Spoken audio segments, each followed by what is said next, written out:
Let's talk about GCSEs. Let's face it, you know, people either took GCSE or said, I think you're on my day, O-levels. Yes. Everyone will have done that pretty much, or they're a parent and they've done it, or going to go through it, or going through it this year, or they're a grandparent, again, going through it a second time. Just got my nephew's results. Excellent. I mean, stonkingly great results. Really, really proud of him. Top GCSE grades have fallen, but only by a tiny little bit. We were supposed to be back to 2019 levels when, now again, the grades changed. You know, instead of being an A grade and then an A-star grade, they decided basically too many kids were getting A's and A-stars. They changed the system, so it's now graded from 1 till 9. So your 4 basically is 7.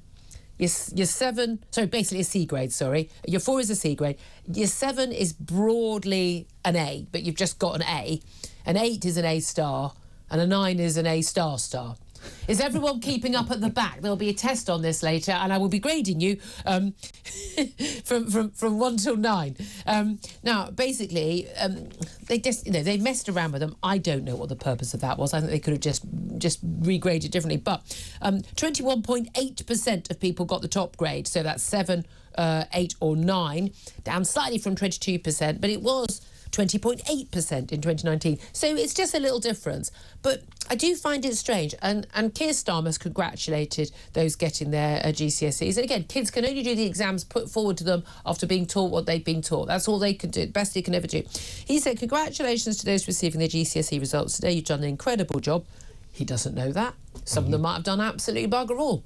I know the power of education opportunity. He says, my government will make sure everyone's path is determined by their talent, skills and ambition, not where you come from.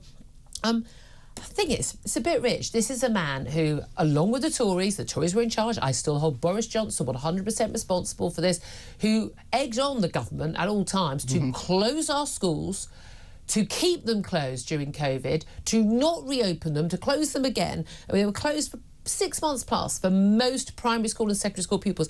And the cohort taking their GCSEs this year, hundreds of thousands of them, and taking their VTECs as well.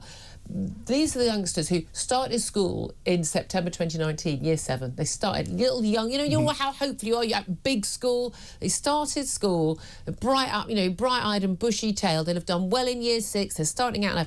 And in March of their first year at school, schools were closed. They didn't reopen for most pupils until September, and then you were in a mask, and then they were closed again from January until mid to late March of 2021. How this man can said that he knows the power of education opportunity, and I mean, I've got to be honest with you, never forgive, never forget. He was one of the worst on this issue. I still blame the Tories because they're the ones who did it, and they should have stood firm. They knew it wasn't going to save lives. They knew the mask did nothing, and they did it anyway. And I still think people should go to jail for some of those decisions. I really stop going to jail for a tweet, but go to jail for actually harming our kids. There are about 100,000 kids never really returned to school. We don't know what their exam results would have been, do we?